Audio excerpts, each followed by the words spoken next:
Good morning! Pineapple. Hawaiian pineapple ito, guys. So, meron tayo ditong ilang piraso ito.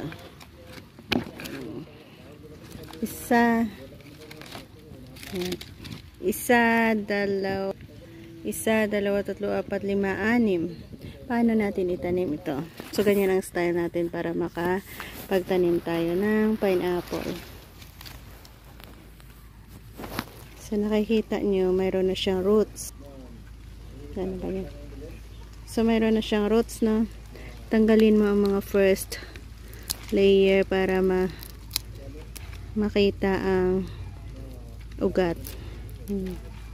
And then, easy lang naman yan.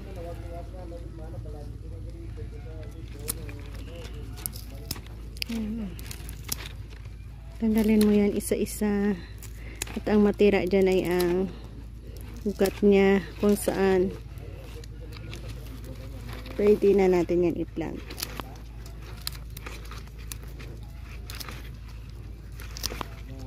Hanggang sa mayroong ugat pa tayong makikita. Tanggalin natin yan lahat.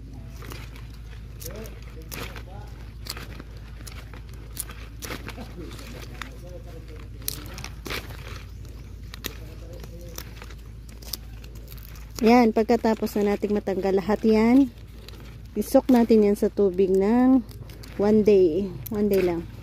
So, ganyan na. Lagay natin yan sa tubig.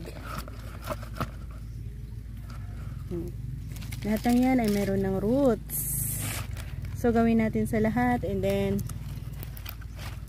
update ko kayo kung paano natin i-plant.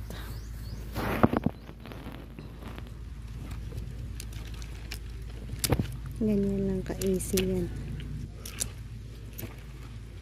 Bakit ko alam ito dati? Kasi mayroon kaming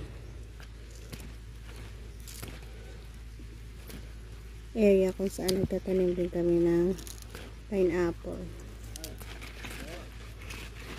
Pero ito siguro mga 1 year ito bago mamunga. Pero at least nakapagtanim ka, no? Meron kang aasahan. Ayan ang point natin dyan.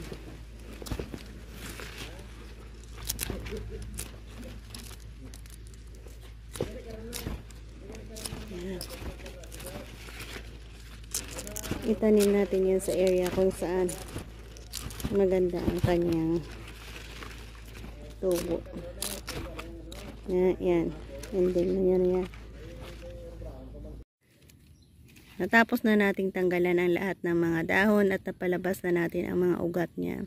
Next na ating gagawin ay, ayan na nga, nagsok na tayo dito. Isa lang kasi ang kasya dyan. Ito naman sa malaki. May konting tubig lang Super konti lang tubig niya. Lagay natin dyan. Lahat ng yan ay ilagay natin sa tubig at itanim natin bukas after 1 day na pagsok natin sa tubig. Yan, isa yan sa lalagyan natin. Isa din dito. At isa din dito. Isa din dito. Balikan ko kayo or i-update ko kayo kung saan ko itanim bukas. Bye-bye!